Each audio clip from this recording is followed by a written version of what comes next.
Mucha atención. Habla Figuera. Maduro teme una traición de su círculo cercano. Muchas gracias por ver, comentar, compartir, suscribirse y activar la campanita de notificaciones. Así no se perderán detalle de los videos que subimos todos los días al canal con el minuto a minuto de lo que está sucediendo a esa hora en Venezuela.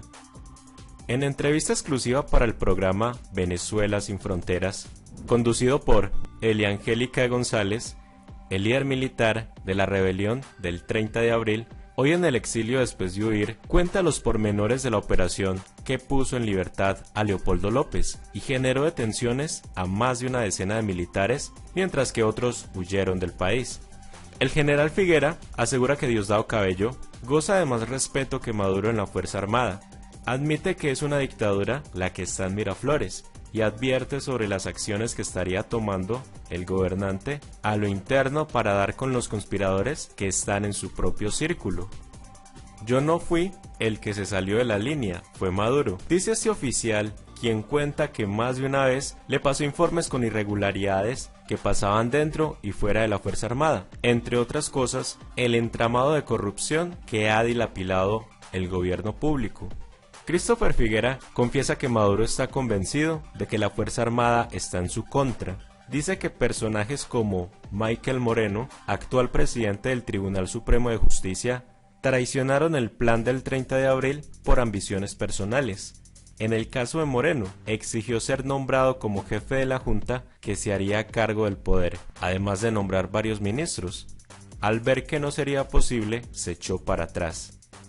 Figuera, quien también fuera director del Servicio Bolivariano de Inteligencia y oficial de la Dirección de Contrainteligencia Militar, asegura que las órdenes de aislamiento y tortura venían directamente de Nicolás Maduro, así como la directriz de quebrar la voluntad de lucha de Guaidó, atacando su entorno, lo que implicaba meter presa a su madre si fuera necesario. Christopher Figuera confirma la participación de cubanos en el adiestramiento de militares venezolanos en métodos de espionaje e inteligencia. Afirma que Maduro tiene sus mecanismos para mantenerse en el poder, como el uso de los colectivos, grupos armados al margen de la ley y de la Fuerza de Acciones Especiales, FAES, señalados por acciones irregulares dentro de operativos policiales en zonas populares. El general envió un mensaje a quienes lo acompañaron el 30 de abril diciendo que la salida llegará, más pronto que tarde, frase con la cual concluyó esta conversación. Ahora los invito para que escuchemos diferentes opiniones sobre lo que está pasando a esta hora en Venezuela. Un cordial saludo a todas las personas que están ingresando al chat, expresan su opinión en la sección de comentarios y nos apoyan con un super chat. Hemos continuado trabajando en este tiempo, desde nuestro primer informe en mayo del 2016 hasta el día de la fecha y el último informe presentado sobre la situación del pueblo Pemón en Venezuela. La lógica criminal del régimen obviamente tiene que ver con su imposición por la fuerza de determinados parámetros en los cuales la represión y la opresión forman la base fundamental por la cual se sostienen en el poder. Esta dinámica tiene que ver con diversos instrumentos que han utilizado en este tiempo. Todos ellos han sido denunciados exhaustivamente y todos ellos siguen ocurriendo el día de hoy. Ayer justamente denunciábamos las violaciones de derechos humanos y torturas del coronel Mejía. Y seguimos día a día recibiendo informes de la situación de los militares presos en el Ejesim y de cada uno de los presos políticos. Niveles de tortura, nuevos presos políticos, asesinatos, ejecuciones extrajudiciales, los parámetros de desplazamiento forzado del pueblo Pemón. Cada una de estas lógicas se han repetido en este tiempo, se han repetido en todos estos años. Por eso nuestro informe también sobre crímenes de lesa humanidad en Venezuela. Por eso también la actualización permanente de sus informes y de las denuncias que realizamos. Los datos hoy de la realidad indican que puede haber un proceso de diálogo en curso y de todas maneras hay asesinatos a través de la tortura, hay ejecuciones extrajudiciales, hay tortura en curso, hay nuevos presos políticos. La lógica del régimen no hace simplemente que business as usual, la represión, la opresión, tiene que ver con lógicas de sostenerse en el poder. Esas lógicas de sostenerse en el poder tienen que ver con la utilización de prácticamente cada una de las tipificaciones que existen de variables de crímenes de lesa humanidad en el marco del Estatuto de Roma. Cada uno de ellos, cada artículo ha sido violado sistemáticamente por la dictadura usurpadora de Nicolás Maduro. Cada uno de ellos se ha repetido y se ha disuelto la presión internacional que podía haber en algún esquema nuevo en el cual la acción de mediadores o de diálogo definitivamente traía consigo una nueva agenda política que dejaba en el olvido el asesinato, que dejaba en el olvido la tortura de muchos, que dejaba en el olvido la impunidad que sufren las víctimas del régimen, que obviaba la situación de millones de migrantes, refugiados venezolanos en el mundo.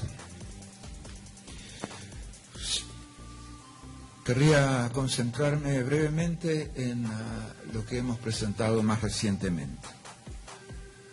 El ataque militar desmedido contra el pueblo Pemón para forzar su desplazamiento. Esto tiene exactamente la misma lógica que existe a nivel de comunidades, de otras comunidades, de barrios en Venezuela, de cada casa en Venezuela, que tiene que ver cómo se identifican las víctimas por la inteligencia del régimen, cómo se identifica a aquellos que son disidentes, a aquellos que tienen una voz que la alzan contra la dictadura, y cómo esa voz que alzan contra la dictadura de repente es inconveniente en el barrio, en el edificio, en esa casa, y cómo cada una de esas personas es forzada a migrar en función de amenazas directas contra ellos, o una ejecución extrajudicial, o la presión sobre la familia. Y esto se ha concentrado en el pueblo Pemón, que en ocasión un poco antes y después le dieron continuidad del intento de ingreso de ayuda humanitaria a Venezuela. Los esfuerzos del régimen, obviamente, de desplazar al pueblo Pemón tienen objetivos claros desde el punto de vista criminal. Es fortalecer, digamos, la lógica de operativa criminal en esa zona, en esas comunidades, en esas localidades. Esa dimensión de trabajo que les permite la explotación de minería ilegal, el narcotráfico y las acciones, obviamente, de extorsión y contrabando que son comunes para el gobierno venezolano y el gobierno usurpador venezolano y sus asociados. Queda por delante definitivamente traer justicia a ese pueblo, una justicia que tiene que ver con la identificación de la cadena de mando que participó en ese ejercicio, los 5.000 efectivos militares y civiles que accionaron contra el pueblo Pemón, el ministro de gobierno que tuvo la acción contra el pueblo, que dio las órdenes contra el pueblo Pemón, 2 gobernadores, un mayor general, 2 generales de división, 2 generales de brigadas, 4 coroneles, 2 comandantes, lo que indicaban la importancia que para Maduro tenía el apoyo a las actividades criminales esenciales que se planeaban desarrollar en esa zona. Y obviamente desplazar al pueblo Pemón de su control o su eventual control territorial. Queda por delante reparar a las víctimas del pueblo Pemón. Los asesinados, que de acuerdo a los informes recogidos son por decenas, mucho más allá de los 7 reconocidos oficialmente por el régimen. Las decenas de torturados, las centenas de heridos.